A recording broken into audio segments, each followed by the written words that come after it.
Welcome to the realm of astrology. This is your daily horoscope for June 29th, 2021, which is a Tuesday. But before we begin, I would like to let you know that I do daily video horoscopes that I post on my YouTube channel every single day. I do weekly video overviews that I post every week, and I also do monthly horoscopes and monthly sun rising sign horoscopes that you can watch on my YouTube channel as well.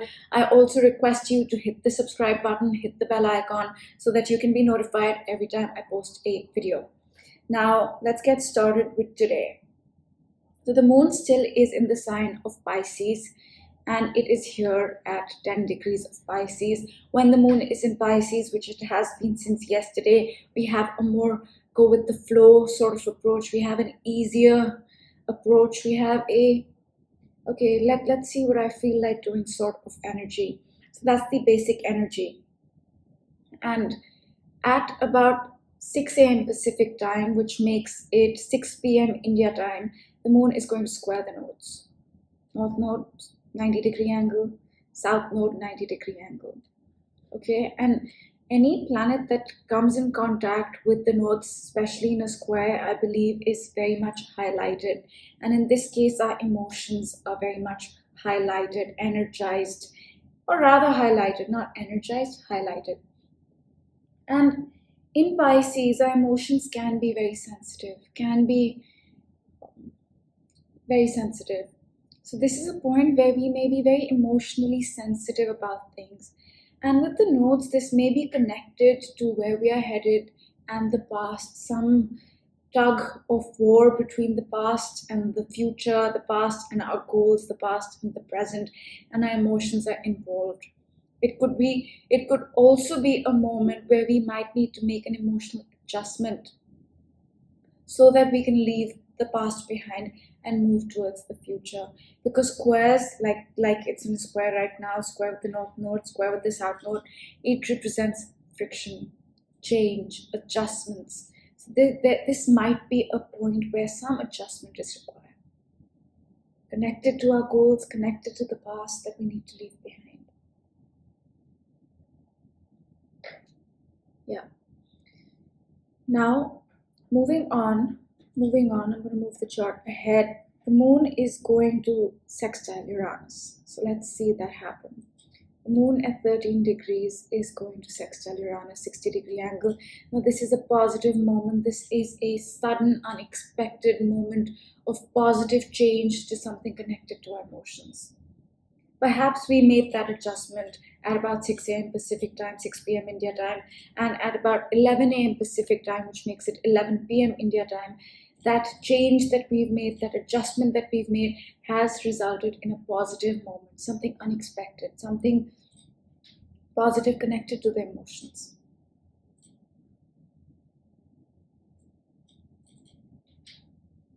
Yeah. And then moving on, let's see. The moon is going to square Mercury. So let's see that happen. That happens at later in the day. So let's see that. Okay, there. So at about 8 p.m. Pacific time, which makes it 8 a.m. India time, June 29th, the moon right here is going to square Mercury. Now, the moon is our emotions, it's our emotional body, and Mercury is our mental energy, it's our mind, it's our communication, it's our thinking, it's our listening, it's writing, it's everything related to thoughts, facts, communication. It's also the immediate environment. It's also the siblings, it's also the peer group, it's a lot of things. And Mercury is not just communication and the mind. Mercury also rules the 6th house, which is your health, which is diet, which is exercise, which is habits, which is your job.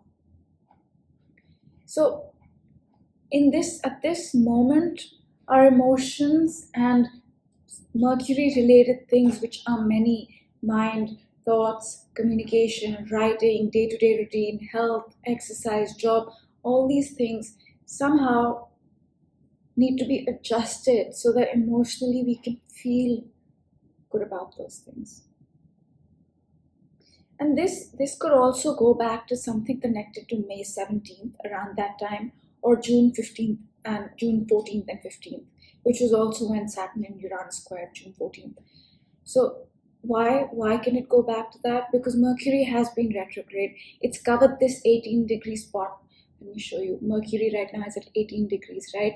It's covered 18 degrees of Gemini in the past few days, past few weeks, 3 times. This is the 3rd time. So it went over 18 degrees, then it retrograde back over 18 degrees, and then it went forward again. So this is the 3rd time and the last time. So something connected to May 17th around that time and June 14th, 15th around that time could be coming back, where we may need to resolve it at an emotional level so that we can move forward.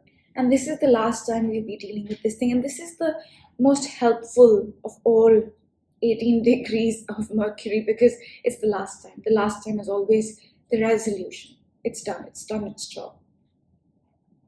So this is a point where we will need to make some emotional adjustment to all Mercury related things, which is not just communication, not just our thinking, not just our mind, but also our job, our health, our day-to-day routine, our siblings, our immediate environment, our surroundings, all these things.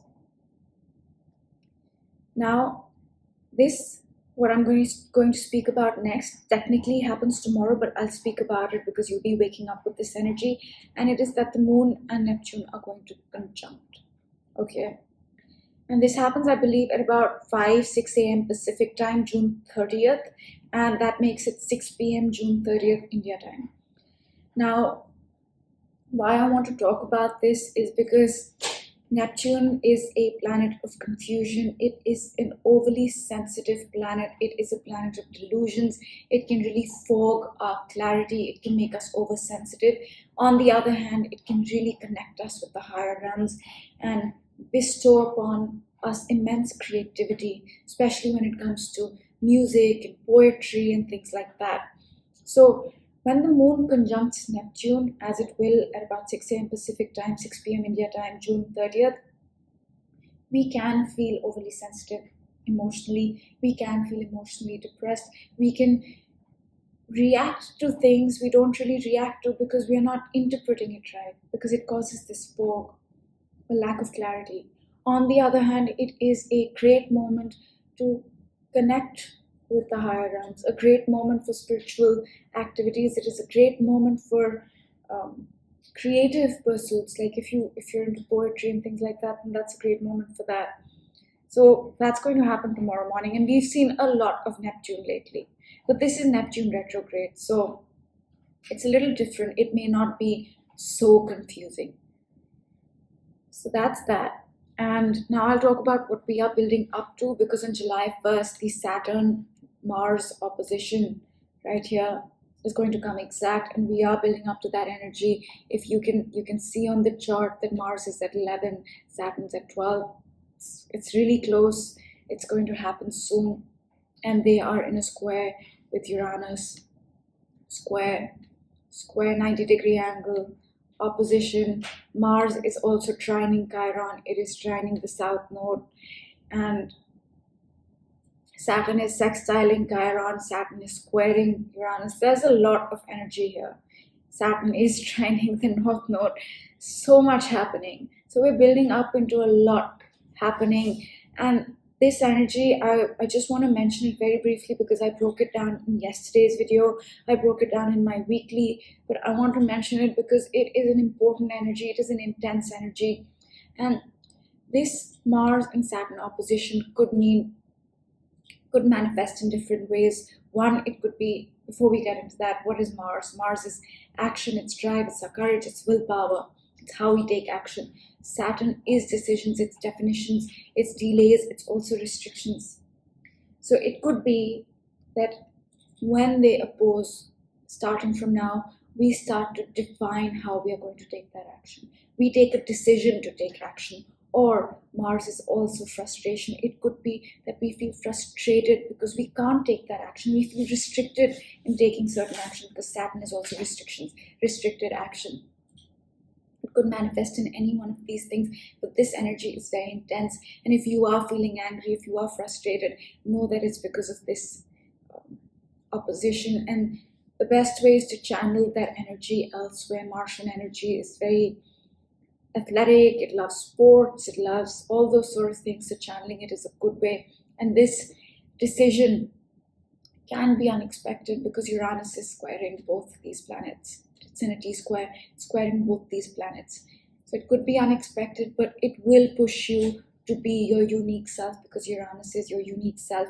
And once you make that decision, once you overcome that feeling of restriction, why am I not able to take that action? Once this energy passes, and it could be quite sudden and unexpected, there's a healing element, because Mars is in a trine to Chiron, our deepest wound. It's also how we heal.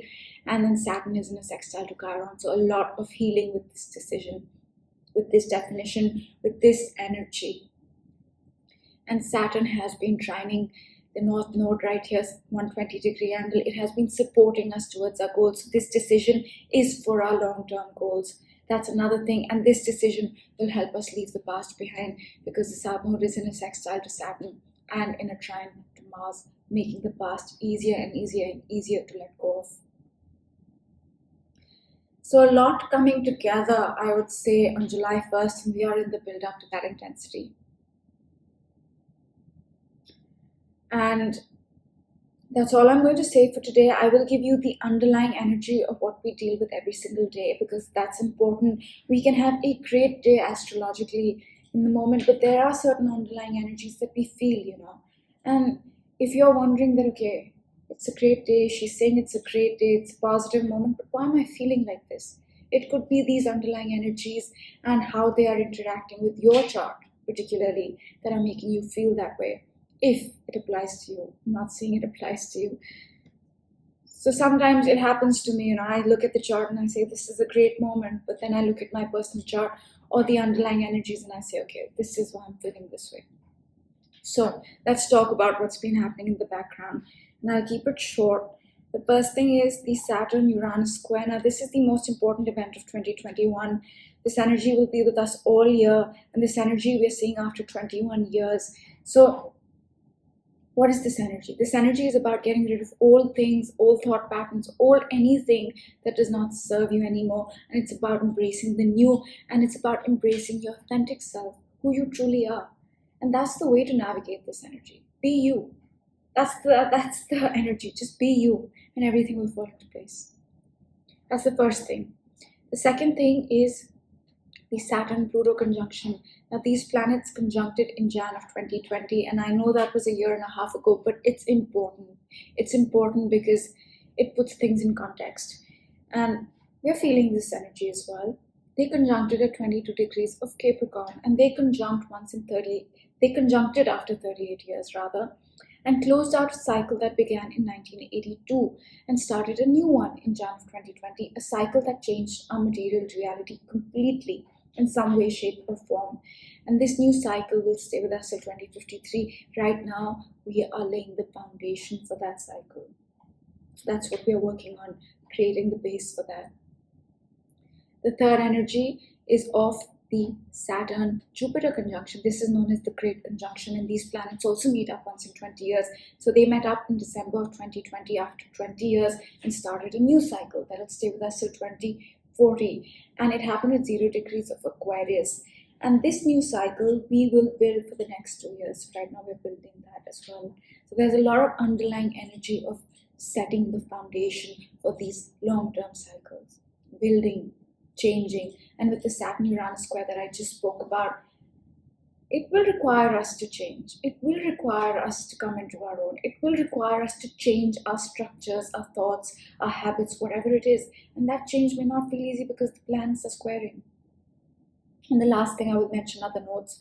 The North Node is in Gemini and the South Node is in Sag, and they were in the same placement between 2001 and 2003, and the nodes are karmic. So if there are karmic events from 2001 and 2003 that you need to deal with, it will bring those back up, either for you to close out, or for you to review and make peace with them, or for you to take them forward in your life. That's all the background I will give, and now I will pick a card for today.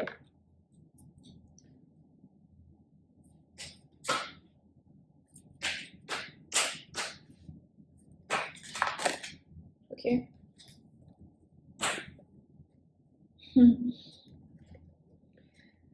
We've got this card for the first time. It says Between Worlds. And it says All That Glitters. We've got this before. And I think this is so apt. We are in between worlds. We closed out 2 important cycles last year. Like I said, we're creating that new foundation, that new world. And we're in between that. We're in a transition phase. And this card does it so beautifully. You see how dark and gloomy this side is and how beautiful this side is. And we're somewhere in between. We're somewhere in between. I think this is a perfect card to sum up the energy of the underlying astrology that's been going on. And all that glitters. And somebody wrote a comment. I cannot recall the name, but somebody wrote a comment that all that glitters is not gold. That's the common saying. And perhaps that applies here as well. You know, maybe we need to really truly remove the mask of something, maybe truly understand the true value of something in our lives. That could be our own self-worth as well. And this card basically, to sum it up, says, with that saying, all that glitters is not gold, don't go on appearances. It's not what it looks like, right? And again, I will bring this back to that moment of that we're building. So don't think if this is what your life looks like right now, it's going to look like this. It's going to change. And perhaps we need to really reevaluate maybe something in our life that we think is like gold, but it's not. I'm not saying this is for everyone. I don't think this is for everyone. But going back to Saturn Uranus square, getting rid of things that don't serve you, which might have served you in the past, but not anymore. Maybe you need to realize the true value of that. The true value of something new that might be really great for you. So this is about digging deeper and finding that truth. And I also say that after going through this transition, after building the foundation, there is a beautiful thing in front of us. It could be taken both ways. But I think for today, the message is that maybe really reevaluate what in your life is something that you think is great, but it may not be. And these things don't need to be major or big. It could be a habit. It could be a thought process. It could be the way you approach a project. It could be simple things like that. So that's all I'll leave you with. And do hit the subscribe button, do hit the bell icon, and I will see you all tomorrow. Have a great day. Bye.